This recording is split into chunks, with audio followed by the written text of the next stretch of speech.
गुरुर्ब्रह्मा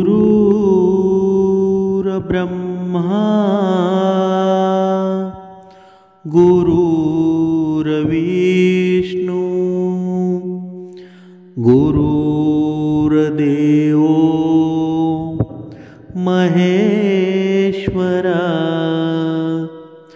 सद्गुरु साक्षात परब्रह्म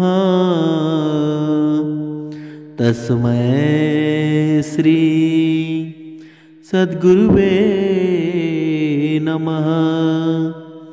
जय जय रघुवीर समर्थ श्रीराम समर्थ।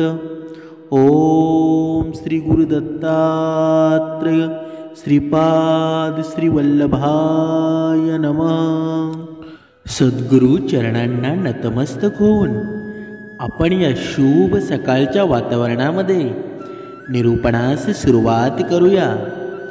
बघा, माणसाच्या मनामध्ये प्रचंड असे प्रश्न निर्माण झालेले असतात। बघा, असं म्हटलं जातं की मृत्यू हा अटळ आहे, मृत्यूला सगळ्यांनाच सामोरे जावं लागतं। म्हणजेच काय? बघा, जर मृत्यू जर अटळ असेल, सगळ्यांनाच येणार असेल, तर या मानवाने भजन कीर्तन पूजन हे का करायला हवं बरं? बघा, असे अनेक प्रश्न या मानवाच्या मनामध्ये निर्माण झालेले असतात। पण समर्थ पुढे सांगत आहेत, या जीवनामध्ये जो मनुष्य असतो, या ब्रह्मांडामध्ये जो मनुष्य आहे, तो मौज मजा करत आहे, त्यालाही मृत्यू येणारच आहे। आणि जो मनुष्य सत्संग भजन कीर्तन यामध्ये रंगून गेला आहे, गुंतून गेला आहे, नामस्मरणामध्ये लीन झाला आहे, त्यालाही मृत्यू येणारच आहे। पण बघा, इथे समर्थांनी श्रीकृष्ण आणि अर्जुनाचं बघा खूप छान संवाद सांगितलेला आहे। बघा, श्रीकृष्णाने अर्जुनाला सांगितलं, बघा हा प्रश्न खरं तर अर्जुनाने श्रीकृष्ण स्वारींना केला की ज्याप्रमाणे या ब्रह्मांडामध्ये मृत्यू तर अटळ आहे, पण जो वाईट कर्म करतो त्याला सुद्धा मृत्यू येतो, आणि जो चांगले कर्म करतो त्याला सुद्धा मृत्यू येतो। मग जो चांगले कर्म करतो त्याला चांगले कर्म केल्याने त्याचा फायदा तरी काय? त्याला मग मृत्यू नाही यायला पाहिजे, असं बघा अर्जुनाने श्रीकृष्णाला सांगितलं।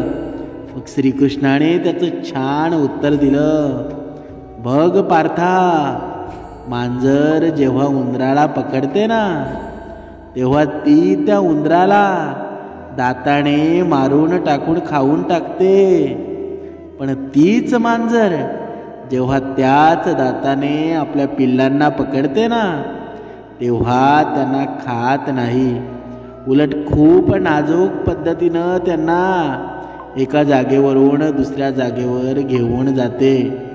बघा, दात तर तेच असतात, तोंडही तेच असतं, फक्त परिणाम मात्र वेगळे असतात। तसंच या मृत्यूचं एकच आहे, पण एक प्रभूच्या चरणामध्ये विलीन होईल आणि दुसरा 84 फेऱ्यांमध्ये अडकला जाईल। बघा, मग अर्जुन म्हणतो, मग केशवा विष काय आहे? बघा, समर्थ पुढे सांगतात, भगवान श्रीकृष्ण यांनी खूप छान उत्तर दिलं, जीवनात कोणतीही गोष्ट गरजेपेक्षा जास्त मिळाली ना की ती विषच बनून जाते। बघा, मग ती ताकद असो अथवा गर्व असो अथवा पैसा असो अथवा भूक असो। म्हणजेच काय? बघा, माणसाच्या जीवनामध्ये जास्त जर गर्व झाला ना, तर त्या गर्वाचं हरण झाल्याशिवाय राहत नाही, गर्व हरण होतंच। बघा, कधी कधी हे जीवन जगत असताना माणसाला पैशाचा एवढा अभिमान असतो, धन संपत्तीचा एवढा अभिमान असतो की त्याच्या दारामध्ये आलेला माणसाला पाणी सुद्धा देत नाही, धिक्कार करत असतो, मग त्याची अधोगती होणारच ना. बघा, माणसाने किती जरी धन संपत्ती आली, पैसा आला, तरी तो करता करविता भगवंतच आहे ना. त्याने जर विचार केला की याला कंगाल बनवायचं, तर तुम्ही एका क्षणात कंगाल होऊ शकता. म्हणून माणसाने कोणाला तरी घाबरलं पाहिजे. आपल्यावरचा कोणीतरी आहे हे माणसं तुझ्या लक्षात का येत नाही. बघा, पुढे शत्रूच्या सानिध्यात सुद्धा असं राहा की जशी एक जीभ 32 दातांच्या मध्ये राहते. म्हणजेच काय, बघा, या माणसाचं जीवन एवढं दुर्लभ झालेलं आहे ना, की बघा हा माणूस स्वतः बघा सुंदर कर्म करण्यामध्ये कधीच लागत नाही.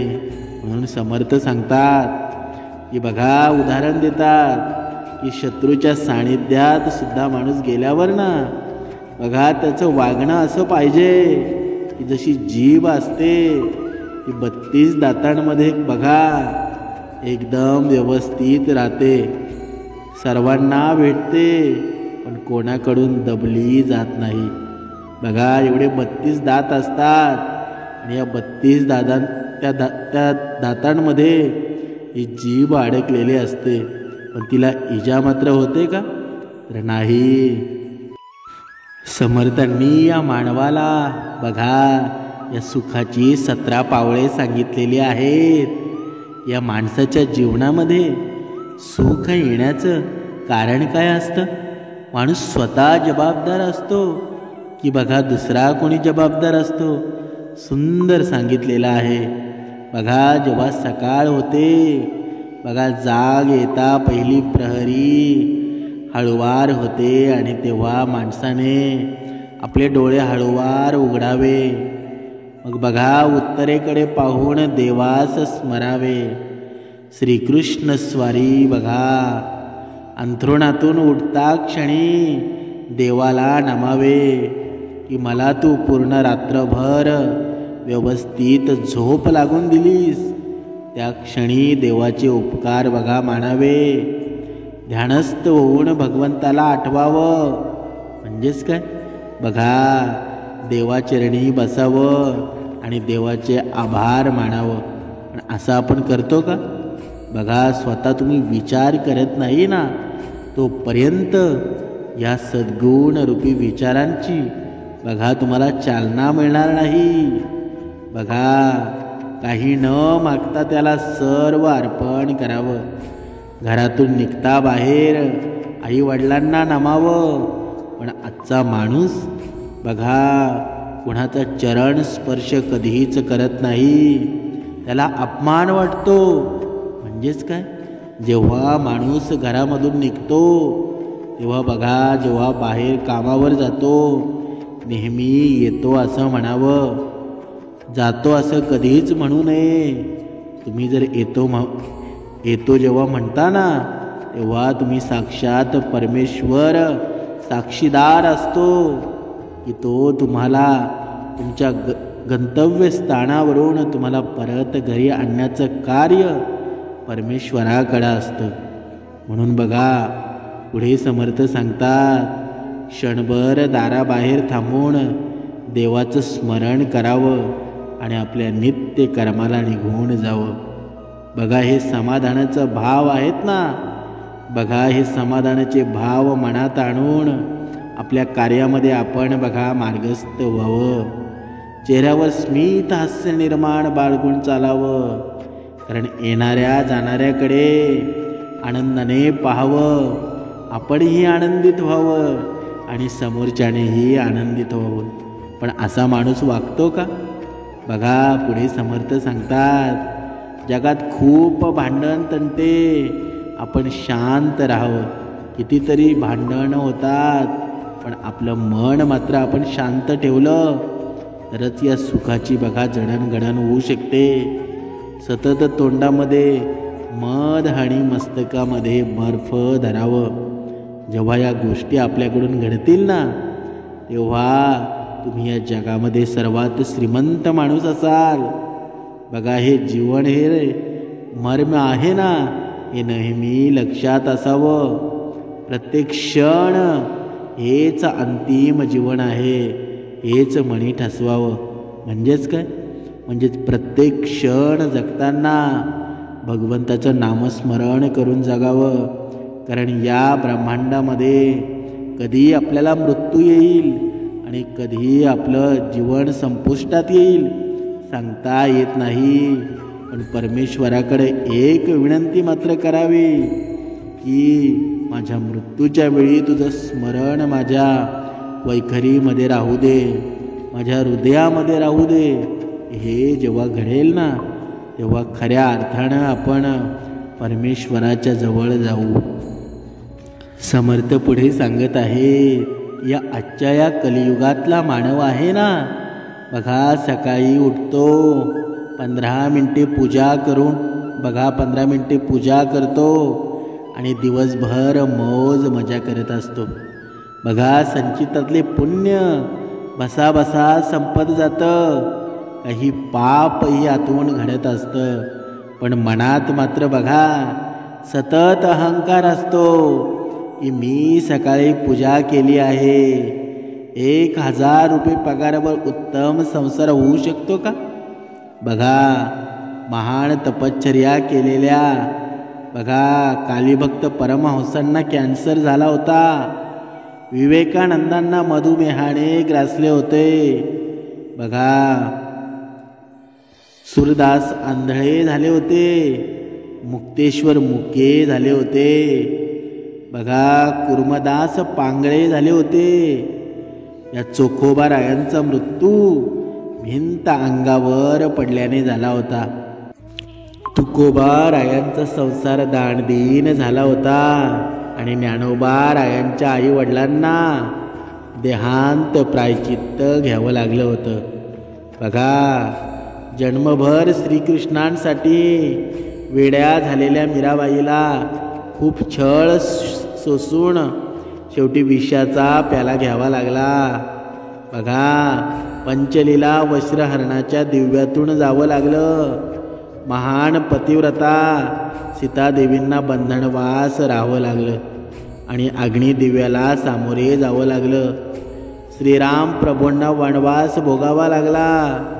एवढ्या यातना जे बघा या ब्रह्मांडाचे नायक असून सुद्धा त्यांना या गोष्टी भोगाव्या लागल्या.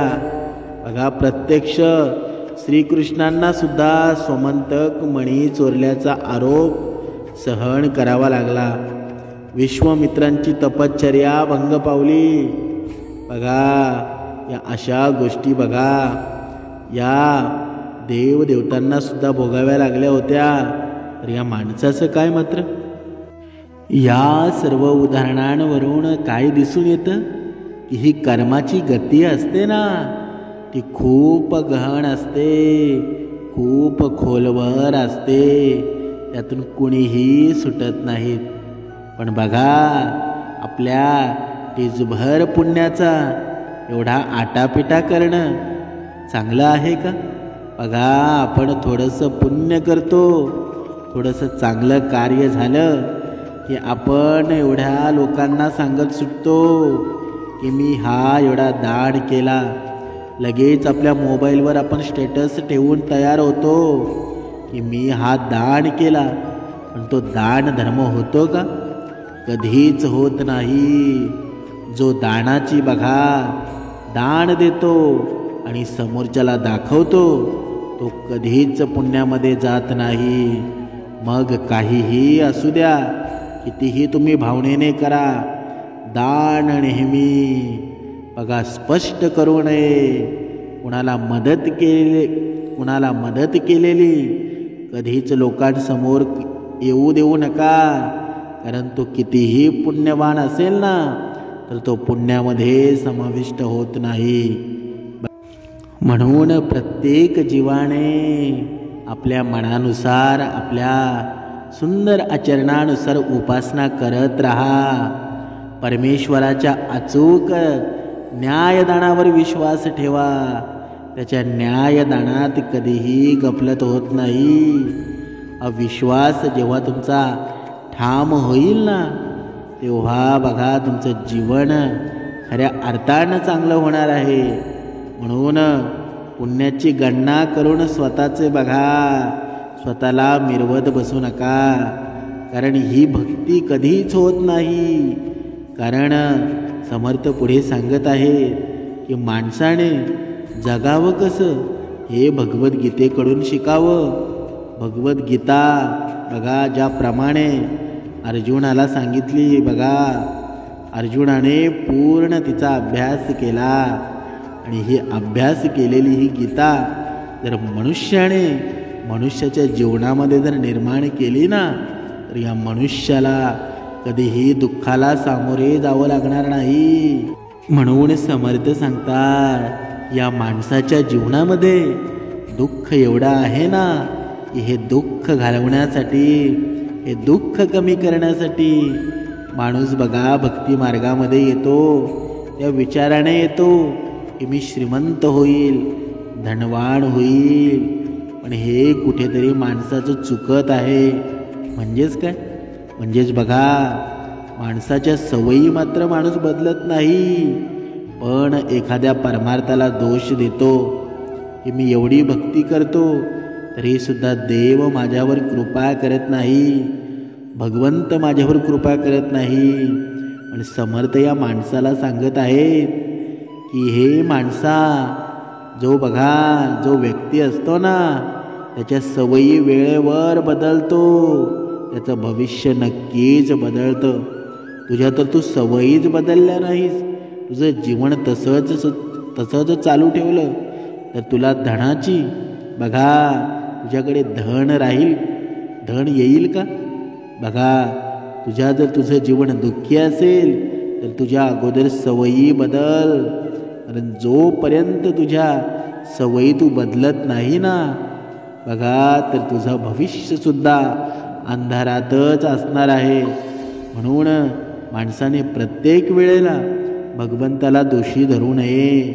कारण भगवंत आपल्याला जगण्याची उमेद देत असतो. आपल्यावर जेव्हा दुःख येतं तेव्हा चांगले दिवस घेऊन आपल्यावर भगवंत कृपा करत असतो. पण दर वेळेला दुःख आलं की आपण भगवंताला दोष देऊन रिकामे होतो, वेगळे होतो आणि आपल्याकडे काय राहतं? परत दुःखच राहतं. म्हणून माणसाने आपलं जीवन कसं जगावं हे समर्थांनी या माणसाला सांगितलेलं आहे. समर्थ पुढे सांगत आहेत की तुम्ही हरताय म्हणून खेळ न सोडू नका. कदाचित शेवटच्या क्षणी तुमचा निकाल तुमच्या बाजूने असेल, म्हणून हिम्मत हारू नका. पण ही हिम्मत कधी नाही हारणार की जेव्हा तुम्ही योग्य भक्ती मार्गामध्ये असाल, समर्थांच्या बघा सद्गुरूंच्या आचरणामध्ये असाल, तेव्हा या सर्व गोष्टी तुमच्या बाजूने घडतील, तुमचे कर्म चांगले होतील. म्हणजेच काय? बघा हे आयुष्य आपल्या ताटात काहीही वाढू द्या, पण आपण आपल्या मनाचा स्वाद मात्र कधीच बिघडून द्यायचा नाही. आयुष्यामध्ये कितीही दुःख येऊ द्या, पण आपल्या जगण्याची रीत आहे ना, चांगलेपणा कधी सोडून देऊ नका. कितीही अडचणी येऊ द्या, पण प्रारब्धाच्या पुढे कुणीही जात नाही. त्यामुळे लक्षात ठेवा की वादलात दिवा लावण्याचं स्वप्न बाळगा.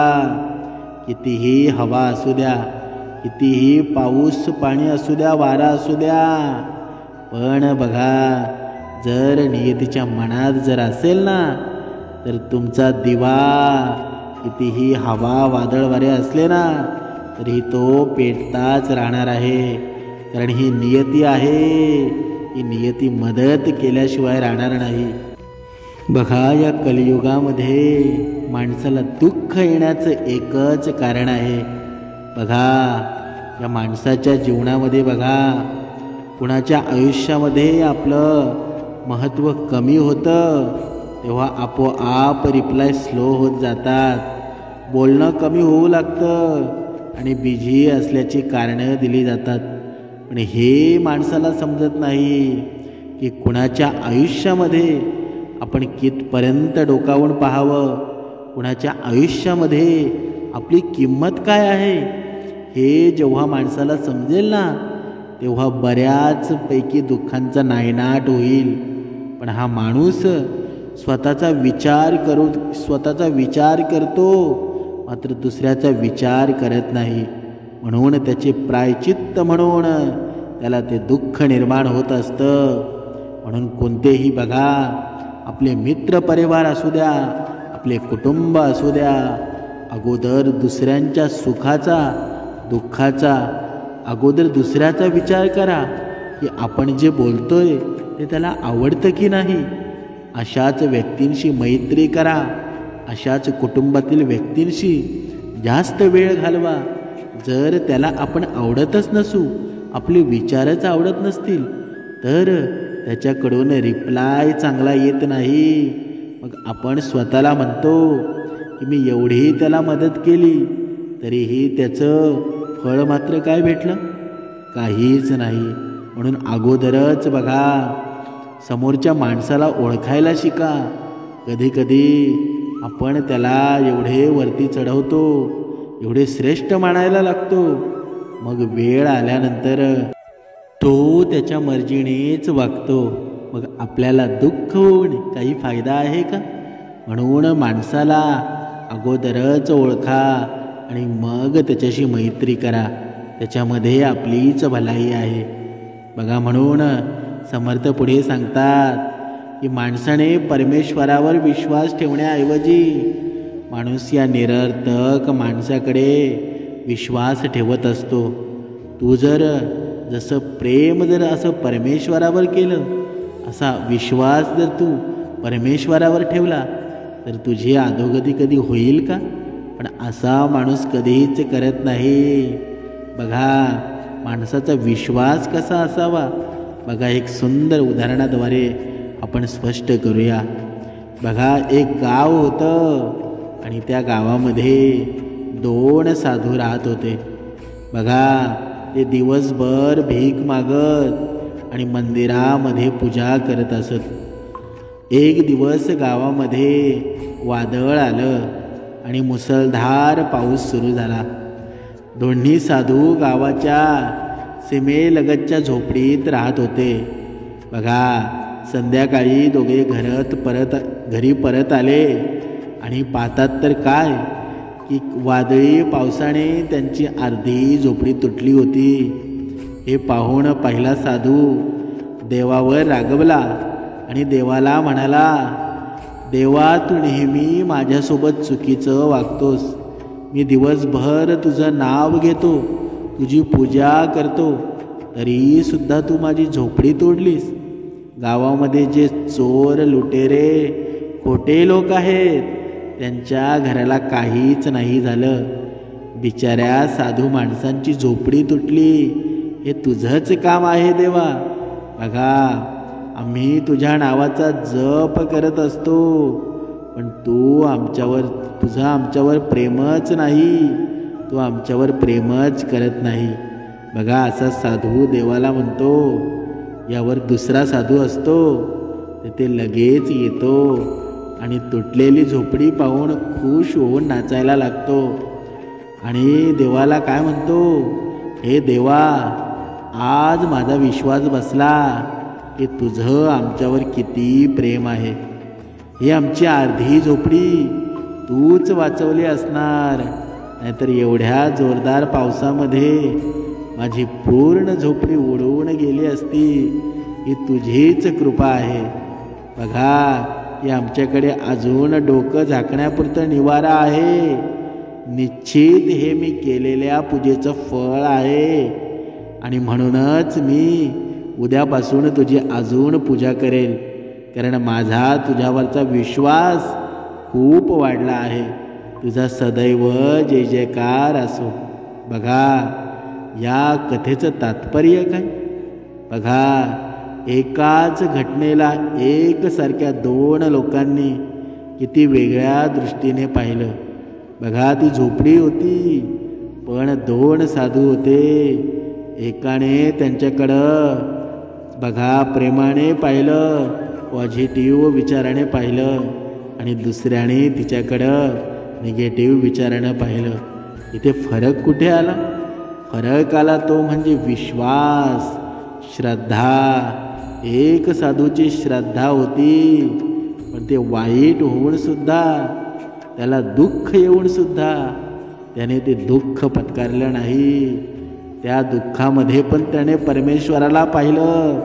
म्हणजेच काय, हे दोन साधू आहेत. दुःख मात्र दोघांना आलं आहे, पण त्या दुःखामध्ये सुख पाहणं म्हणजेच दुःखापासून दूर होणं. हे जरी माणसाला कळालं ना, तरीही माणसाचं जीवन खूप सुंदर होऊन जाईल. म्हणजेच काय, म्हणजेच आपण जर भगवंताची भक्ती करत असू, परमेश्वरामध्ये लीन होत असू, पण जर आपल्या जीवनामध्ये दुःख येतो, तेव्हा आपण दर वेळेला भगवंताला दोषी ठरवत असतो. पण त्याच्यामध्ये मर्म काय आहे ते मात्र आपण कधीच पाहत नाही. हाच आहे खऱ्या सुखाचा आनंद आणि खऱ्या दुःखाचा आनंद. दुःखामध्ये माणूस कधी आनंदित होतो का? तर नाही. कारण त्या दुःखामध्ये माणूस स्वतःचं मन त्याच्यामध्ये घालत असतो आणि सुख येतं ना, तेव्हा त्या सुखाचा आनंद तो सर्वांसमोर साजरा करत असतो. म्हणून समर्थ सांगतात की बघा, आत्ता तुमची परिस्थिती जरीही नाजूक असेल, दुःखाची असेल, तरीही बघा येणारा काळ तुमचा आहे. ही भक्ती मार्ग सोडून देऊ नका. कारण जोपर्यंत ही भक्ती मार्ग आहे ना, तोपर्यंत तुमच्या मनाला ऊर्जा निर्माण होत राहणार.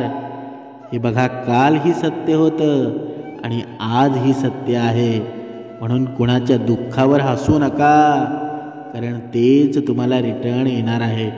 म्हणून बघा, एखाद्या व्यक्तीच्या वर्तमान परिस्थितीवरून त्याच्या भविष्याचा निर्णय हा कधीही करू नका. कारण वेळेमध्ये बदल करण्याची ताकद असते. काळा दिसणारा कोळसा असतो ना, हा एक वेळेनंतर चमकदार हिरा बनू शकतो.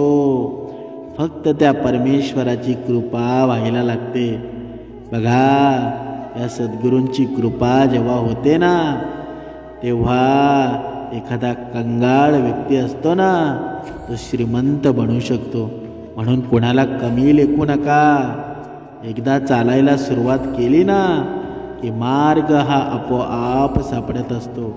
पण तो मार्ग मात्र सद्गुण विचारांचा असावा. वाईट मार्गावर चालू नये. तरी वाईट मार्गाने जर विजय मिळवला ना, तो काही क्षणिक वेळेपुरता असतो. म्हणून तो क्षणिक वेळेपुरतीचा विजय तो माणसाच्या काही कामाचा आहे का? नाही. त्याच्यामध्ये अधोगतीच होणार आहे.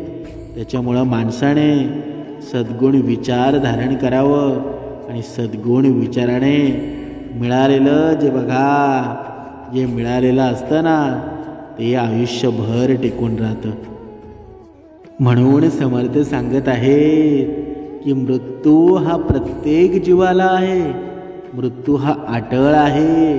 हे जरी सत्य असलं तरी आपलं कर्तव्य बघा, आपलं पुण्य एवढं असावं ना, आपलं जीवन असं असावं की ज्यावेळी यमदूत आपल्या आत्म्याला घेऊन जातील, घ्यायला येतील, तेव्हा त्यांना सुद्धा विचार पडावा की ही प्राणज्योत मी घेऊन कसा जाऊ. कारण हे एवढं पुण्य असतं ना, जेव्हा पुण्य माणसाला खूप असतं, तेव्हा हे शरीर उचलायला, तो आत्मा उचलायला यमदूतालाही भारी पडतं. म्हणजेच काय, म्हणजेच बघा, काही माणसं एवढी पुण्यवान असतात ना, की कधीच त्यांच्या मुखातून, त्यांच्या वैखरीतून अपशब्द निघालेले नसतात. प्राणीमात्रांवर प्रेम करणारे असतात. पण असे आपण कधी होऊ की जेव्हा आपण आत्ताच्या आत्ता हा निर्णय करू, आत्ताच्या आत्ता आपण श्रवणामध्ये लागू, जे झालेल्या गोष्टी आहेत त्या विसरून नव्याने सुरुवात करू, तेव्हा हे जीवन मात्र सुंदर होईल. एक वेळेला भक्ती कमी करा. बघा, पण दुसऱ्याच्या चेहऱ्यावर जेव्हा आनंद निर्माण आपण करतो ना, तेव्हा तुम्ही मागे कितीही क्रूर कर्म केलेले असाल, कितीही वाईट मार्ग तुम्ही अवलंबला असेल, पण आत्ता तुम्ही सुखाची वाट जर धरली ना, तर सर्व बघा ते वाईट कर्म, ते वाईट बघा, ते वाईट तुमचे झालेले गोष्टी असतात, तर सर्व धुळीस मिळून जातात आणि पुण्याचा साठा वाढत जातो. म्हणून झालेल्या गोष्टींना विसरा आणि परत आपल्या जीवनाला सुरुवात करा. परमेश्वर तुमची वाट पाहत आहे की माझा भक्त कधी सद्गुण विचारांनी ग्रहण करतोय. जय जय रघुवीर समर्थ.